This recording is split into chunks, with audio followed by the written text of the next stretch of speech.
Hoy voy a repetir un vídeo que hice hace 2 días y la verdad es que no me gustó. No me gustó mucho por la calidad del audio, había interrupciones de fondo y se me quedaron un par de cosillas ahí en el tintero por pedir, digámoslo así, y ahora lo entenderás.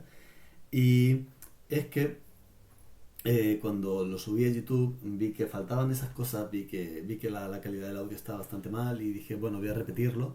Voy a intentar que no dure mucho. En este caso voy a ponerme en la piel de una persona que tiene que estar, eh, digamos, viendo una prueba técnica en Angular, revisando una prueba técnica para un candidato que intenta, eh, en un proceso de selección, acceder a un rol de frontend con Angular. Bien, voy a estar viendo todos los puntos en los que yo me fijaría, ¿vale? Si te falta alguno de estos puntos o no estás acostumbrado, no pasa nada, esto no es excluyente, no quiere decir que ya estarías fuera del proceso de selección, nada de eso. Bien, pero sí es verdad que, bueno, según al rol al que vayas a acceder, si es sin experiencia, junior, middle, senior o senior, se van a estar pidiendo una serie de cosas o no, bien, depende de a la cual se esté aplicando. Ok, esta prueba técnica no es para sacar los números primos del 0 al 100 o una lógica para calcular la letra del DNI según unos números ni nada de eso, sino que es básicamente para Angular, es para ver que tú te llevas bien con el framework, le sabes sacar todo el jugo al framework y eh, y ver cómo estructuras componentes, etcétera, etcétera. Ok, esta prueba técnica es un CRUD, pero la API no está en la nube. ¿Por qué no la he subido a la nube? Básicamente porque no quiero dar a todo el mundo permiso de escritura para leer, bueno, para leer sí, pero para actualizar, borrar e insertar nuevos registros. Entonces, una de las formas, para mí de las mejores formas de hacer esto, es que el candidato haga un clon, bien, y después vean que aquí dentro hay un Docker Compose, haga un Docker Compose app -d. Docker no es un requisito, digamos, para el puesto, pero eh, para hacer la prueba técnica sí. ¿Por qué? Porque bueno, aquí básicamente este sería el proyecto, tú vas a tener tus volúmenes y que tú escribas, actualices o elimines aquí, a mí me da igual, porque estos volúmenes no son los que están en el repo. Una persona hará el clon y partirá de cero de nuevo. Bien, entonces la segunda instrucción que el candidato debe de conocer y la última es el Docker PS. Y aquí fíjate que dice que el frontend lo tiene en el 8100. Bien, y si se va al navegador y dice localhost 8100, tiene bienvenido a la prueba técnica. Consiste en crear un CRUD, no es obligatorio en GRX, eh, llamando a los endpoints de la API, no es obligatorio usar Slint, pero bueno, son una serie de consejos. Estas librerías, si ya las quieres usar, ya están instaladas en la imagen para que el candidato no pierda tiempo. Revisa la dependencia de package.json y Bootstrap también. Créate una rama con tu nombre subguión, apellido subguión al segundo apellido y la documentación del API la tienes aquí, en el contenedor que corre en el 5011 de tu máquina cuando hagas el Docker Compose App -d. Fíjate que aquí tienes el get client, el get client by ID, el edit, el post y el delete. Con estos 5 son los que harás tu CRUD. Bien, ok. Entonces, vale, básicamente tenemos, yo ya me he creado mi rama para explicarte qué me gustaría ver en tu prueba técnica, en tu repo. Entonces vamos a hacer un git switch a esta rama y vamos a refrescar a ver qué tenemos por aquí. Fíjate que aquí, bueno, tenemos user module, tal, tal, tal. Esto cuando tú estás usando Docker y fíjate que aquí no tenemos el store y vamos a hacer un Docker Compose down porque hemos cambiado de rama para que no se líe más esto y un Docker Compose app -d. Ok, y aquí ya no deberíamos de estar teniendo esta historia. Bien, se ha levantado esto. Vamos a esperar un poquillo. User from. Y aquí está. Si te fijas, no quiero que pierda mucho tiempo con estilos. Quiero una funcionalidad de un CRUD. Bien, vamos a abrir el inspector de elementos, el network.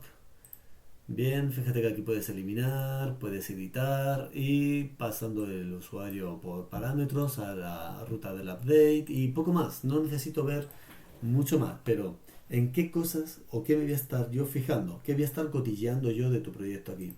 Fíjate que en primer lugar me gustaría que tengas un linter. Esto habla muy bien de ti y te deja un proyecto muy sexy. Porque si tú corres el comando npm run lint, vamos dentro de user front ls y haces npm run lint, esto te va a estar sacando todas las vergüenzas. Bien, en mi caso todos los archivos pasan el linting, bien, pero si tú por ejemplo usas bar, te va a decir no uses bar, usa led. Si tú utilizas led cuando podrías usar cons, oye, te va a dar otro error. No uses el tipo any, el genérico. Tienes código que no estás utilizando, si lo tienes ahí, basurilla, límpiala. Esto habla muy bien de ti. Dice que eres una persona que, al menos, por lo menos una vez al día, en los últimos 15 minutos del día, corres este comando y te dedicas a limpiar cosillas que se te hayan quedado por ahí. Me gusta bastante bien ver esto en tu proyecto. Luego fíjate en el tsconfig, es otra de las cosas que yo iría ahí a cuchillo. ¿Por qué? Porque considero que estas propiedades las tienes que tener a true y nunca a false. Street, todas menos compile on save, declaration, use define for class fields o enable i18n, legacy message id format. Todas deberías de tenerlas a true, salvo estas. Bien, incluso una que es street initialization, que te obliga a inicializar todos los objetos. ¿Vale? Pero esto me voy a estar fijando bastante porque si tú, por ejemplo, usas street, digamos, a false, aunque tú digas, es que yo programo TypeScript, es cierto, todos tus archivos tienen una extensión .ts, pero no estás utilizando TypeScript como tal, ¿vale? No te estás ayudando del superset de JavaScript que es TypeScript, ¿bien? Entonces deja esto por true y arregla los errores que vayan surgiendo y no pasa nada. Bien, todos aprendemos y eso está bien. Me gustaría mucho ver que, bueno, no te hace falta SCSS, puedes utilizar CSS, pero que sabes utilizar variables, enojar estilos, que utilizas una metodología BEN con modificadores, selectores y demás, también me haría gracia, pero no es muy indispensable, digamos. Los environments, que los tiene, o sea, que la información como las rutas de las APIs las tienes en environment, me gustaría prod environment, este sería true, ok. Que los creas con ngGenerate, con el CLI, ¿vale? Environments. Porque si tú creas esto a mano, corres el riesgo de que se te olvide luego aquí hacer el replacement. Bien, fíjate que aquí los tienes, el replacement, y esto sí lo va a hacer el CLI por ti. Bien, en cambio si no lo haces a mano, si lo haces a mano y te olvidas de esto, pues va a petar por todos lados tu aplicación. Bien, entonces que tienes environment generados con el CLI, eso está bastante bien, me gusta. Que tienes aquí, por ejemplo, iconos, imágenes, también separados en assets. Y luego vamos a entrar dentro de app. Cosillas que yo voy a ver aquí. En primer lugar, yo me iría al app routing module y diría, este tipo tiene los paths, llama a módulos o componentes. Bien, y esto tiene mucho que ver con el lazy. Vamos a AngularIO, Best Practice y Lazy Loading. Bien, y a mí no me gustaría ver que al inicio, bien, que cargue tu aplicación, tengas aquí todos los componentes declarados en estos declarations de aquí y que se te cargue todo a la vez. Imagínate que aparte de users tiene productos, ventas y demás y no lo hacen modulado, sino que todo está aquí. Vas a cargar un montón de cosas que no necesitas cargar al inicio. En cambio, aunque sea un CRUD muy pequeñito, tú me creas un módulo de users con sus rutas hijas, bien, en un routing module con su propio módulo, y que aquí en el routing lo llamas Eso habla también muy bien de ti y es muy sexy en una aplicación de Angular. Bien, ¿por qué? Porque si tú empiezas a poner todo en el app module, bien, imagínate que aquí en el app module luego habría, pues eso, un módulo de productos, ventas, pero ese módulo, esos productos y esas ventas no necesitan tener un force module y un reactive for module. Si no lo necesitas, ¿por qué vas a estar cargando el force module y el reactive for module desde el inicio? No tiene sentido. Bien, créate el módulo, modula tu aplicación y ve importando según qué módulos allá donde vayas necesitando. Bien, haz la aplicación lo más ligera posible. ¿Ok? Bien, dicho esto, también me hace mucha gracia ver modelos.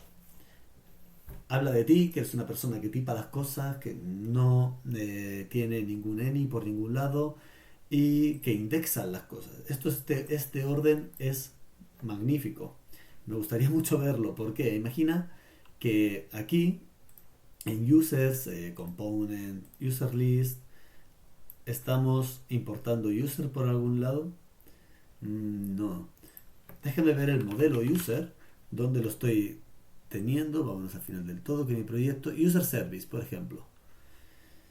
Vamos a traérnoslo hasta aquí. Bien. Y fíjate que aquí user lo estás importando desde models y no desde models, users, users models. ¿Por qué? Porque dentro de models tienes un index donde estás metiendo y ordenando todos los modelos que tengas aquí dentro, que cuelguen de aquí. Imagínate que no solo en user service el día de mañana estás haciendo mención a este user, sino que lo estás haciendo en otros componentes diferentes. Y aquí dentro de models te gustaría mover este archivito aquí dentro de app state. Necesitarías ir por todos los lados de tu aplicación modificando estas importaciones.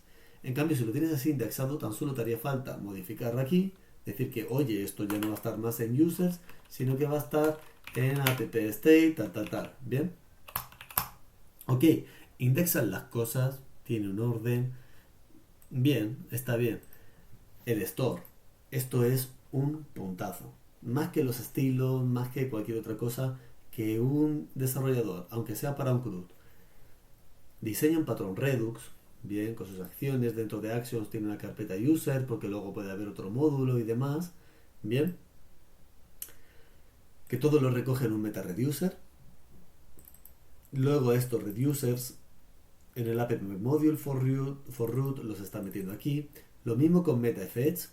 Fíjate que todos los efectos que vayas teniendo, bien, por ejemplo este use effects, los vas ordenando en un array de meta effects y ese array va a ser el único que metas en app module para que el módulo no te genere, no te cree. Fíjate que si aquí tuvieses un array de users effects y luego product effects, sales effects para ventas o lo que sea, sería demasiado grande. Entonces aquí un archivo meta effects y queda pequeño. Aquí tenemos una lista que puede llegar hasta la línea 300 si quieres, pero lo tenemos aquí recogido de una manera ordenada.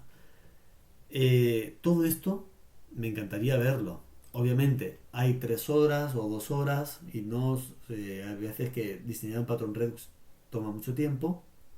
Bien, pero si lo tienes en tus componentes, me gustaría ver el ciclo completo. Y el ciclo completo, aquí tenemos un ejemplo, sería lo siguiente, de decir, bueno, y a colación de esto me acabo de acordar, nunca, y esto es incluso para juniors, me gustaría ver en un constructor un servicio que haga, que en realidad tenga, o sea, me gustaría ver un servicio para ver que realmente te estás trayendo servicio que hace peticiones HTTP.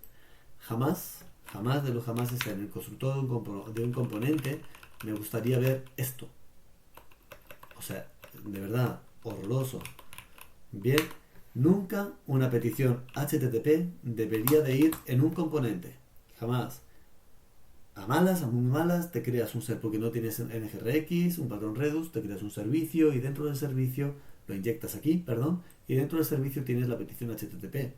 Pero en este caso, bien, Seguimos el ciclo de NGRX, que es el componente, despacho una acción, esta acción llama un efecto, el servicio a la API de vuelta al servicio, el efecto, y fíjate que aquí debajo hay otra acción, que es el success, que con un reducer modifica el estado.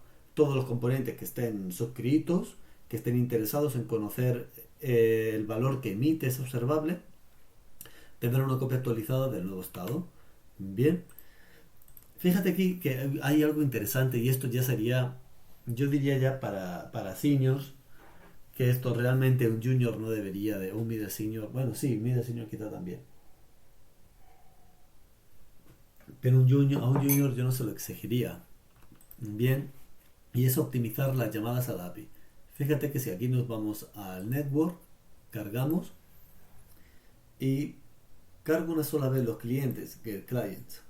Bien, pero fíjate que si yo cambio de página, me voy a Users Update y vuelvo a esta página, tengo la tabla sin haber hecho una llamada HTTP. Un desarrollador que se preocupa de optimizar sus llamadas, de no usar la API al tuntún, por así decirlo, ¿vale? Está muy bien valorado. Esto también podría ser lo siguiente. ¿Y esto cómo se consigue? Bueno, utilizando Redux, básicamente. Si nosotros... Fíjate que aquí yo tengo el store, que es aquel que va a hacer la llamada HTTP, pero primero yo me aseguro de que en el estado tenga usuarios. Si no los tengo, entonces sí. Ya haz la petición HTTP. Bien, entonces siempre que yo tenga aquí en Redux un usuario, bien, fíjate, vuelvo para atrás, no necesito hacer una petición HTTP, pero cuando el usuario refresca, el estado se elimina y sí hay que volverse a traer los clientes, usuarios, como lo quieras llamar. También, gracias a que tú sigues con este patrón cuando haces un delete, un update o un post, bien, tú vas a ser capaz de eliminar un usuario, tendrás el options, el preflight, tendrás el delete, pero no tendrás un get de después. Si el delete te da una respuesta afirmativa, tú directamente filtrarás ese elemento en el estado. ¿Ok? Delete success, se saca ese elemento, bien, fíjate, nos vamos a tree, y no hay necesidad de hacer un get. Esto es lo mismo con el update. Si fíjate que Robert, un apellido, Martín, y actualizamos, se produce el preflight, el options, bien, se produce el put, pero no hay un get después. Si nosotros nos vamos aquí, fíjate que no hay otra llamada HTTP. Eso habla muy bien de ti. Optimizas las llamadas a las APIs, porque hay APIs que en realidad muchas no solo hacen la tarea de traerse información de la base de datos, sino que también pueden conectar con otras APIs, sobre todo si hablamos con arquitectura de microservicios en .NET. Bien, y esto puede tardar tiempo. Entonces, evitar hacer gets que no necesitas, pues es fantástico, básicamente. Fíjate que aquí luego en el update,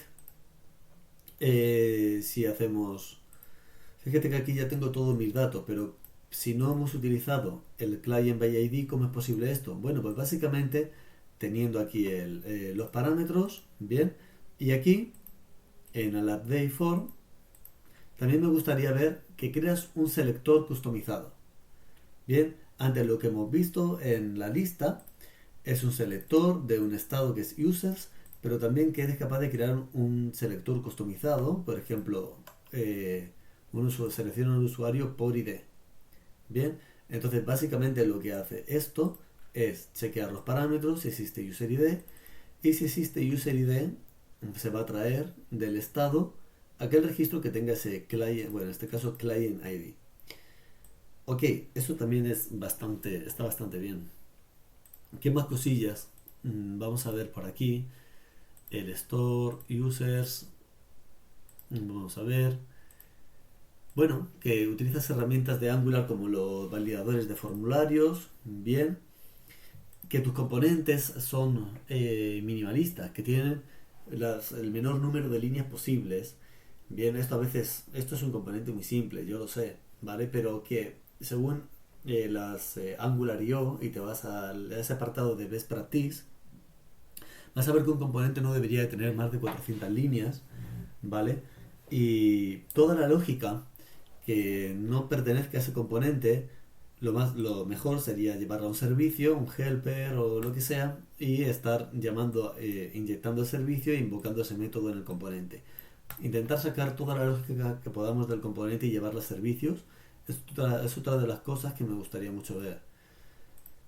Vamos a seguir viendo páginas. Por ejemplo, haya componentes con lógica, pero luego haya componentes tontos, que lo único que hagan sea llamar a otro componente y ya está. Bien, que sepas que hay dos tipos de componentes, dumb components y smart components.